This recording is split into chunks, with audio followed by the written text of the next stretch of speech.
Are we on? We going? No. I'll tell you the story.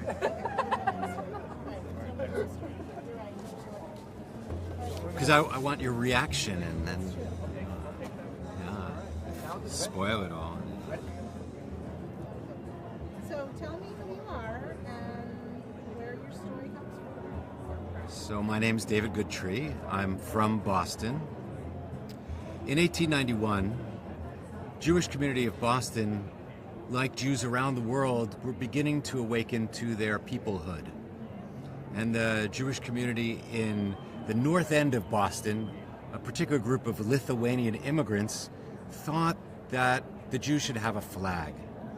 So they put together a design, particularly this person named Jacob Asquith, that had some familiar elements. So it had blue and white, which kind of became the colors of the Jewish people at the time. It had two stripes, like the talit, the prayer shawl of the Jewish people, and it had the Jewish star, the Magen David. So this flag was designed in 1891, which was more than 50 years before the founding of the State of Israel, and many years before the first Zionist Congress, when all the Zionists got together to kind of express their hopes and dreams for a Jewish state. And this is what that 1891 flag in Boston looked like. Looks pretty familiar, like the flag of the modern State of Israel. Plus it had this word in the middle, Maccabee, which the Maccabees were a family of people who defended Jerusalem. So this was for them a flag of the Jewish people before even the state was founded in the first Zionist Congress.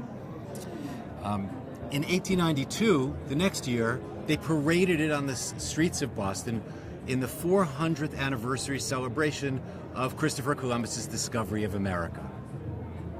In 1898, at the Second Zionist Congress, there are pictures of the time that show this flag hanging on the front of the hall where the Zionist Congress took place, but the word Maccabee was changed to Zion. In 1904, it showed up at the World's Fair in St. Louis with the flags of the nations, and now a flag of the Jewish people hung with the flags of the nations, the first time that anything like that had ever occurred. Fast forward to 1948, and the founders and all the people involved in bringing together the state pulled together a competition for the creation of the flag of the state. There were 164 entities. This flag kind of got melded in with other designs, but it was the American Zionists who held fast to this idea, which had become kind of the flag of the American Jews. And basically this design won the day. There were many other flags that were different and similar, but you can see the provenance of this design going back to 1891 in Boston. It's a fascinating story, and in 2016, I led the organization of the trade mission of my governor, Charlie Baker, from the Commonwealth of Massachusetts. His first trip as governor, which went to Israel, and his first trip also personally to Israel, where a full-size replica of this flag was presented by him and the president of Brandeis University, who did the research to discover the provenance of the flag, to the Prime Minister Bibi Netanyahu.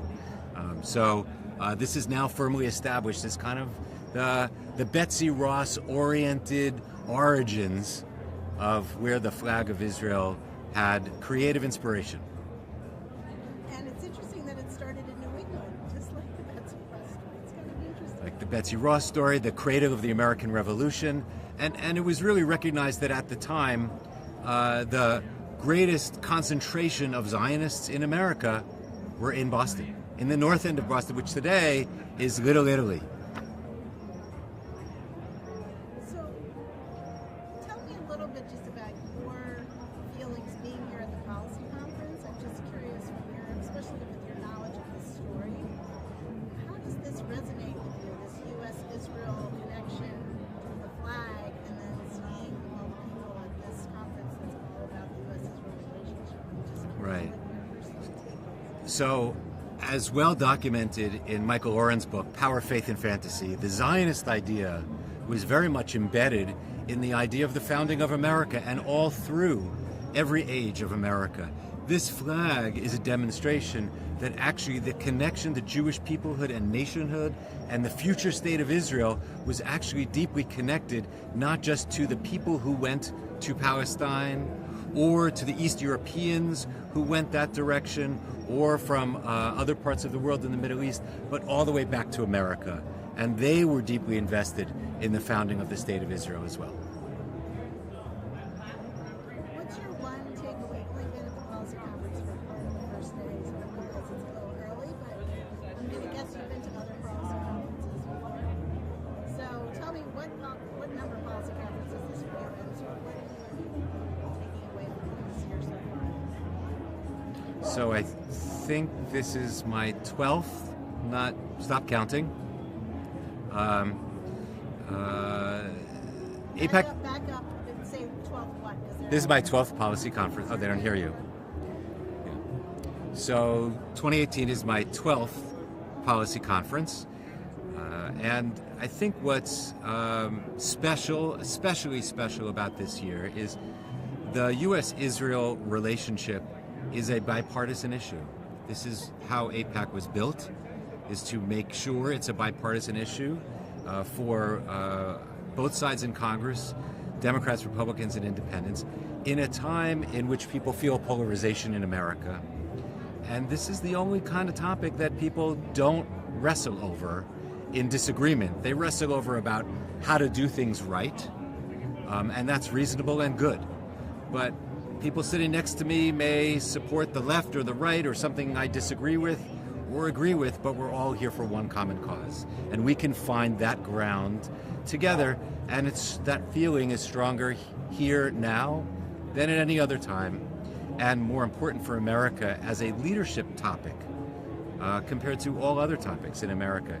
If only the rest of America and the issues could learn of how we do this. I think we're a special contributor. People on this topic are a special contributor to American discourse.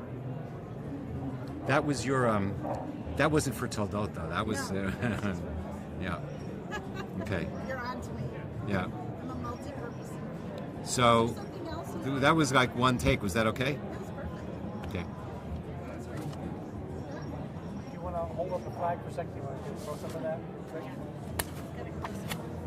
Actually, Hold it like you were before. you'll appreciate also what I'm wearing. The top. The tie. Interesting. That's cool. So this is actually a prototype. Something you're creating? Yeah, so this is not for the camera. Our former senator. Tell me when we're... Yep, okay.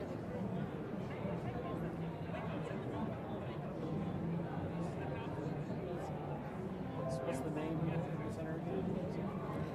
Maccabee, like Judah Maccabee and the families in the celebration of Hanukkah, which is the rededication of the temple in Jerusalem. To them, these were heroes of the Jewish people and nationhood. And she's done.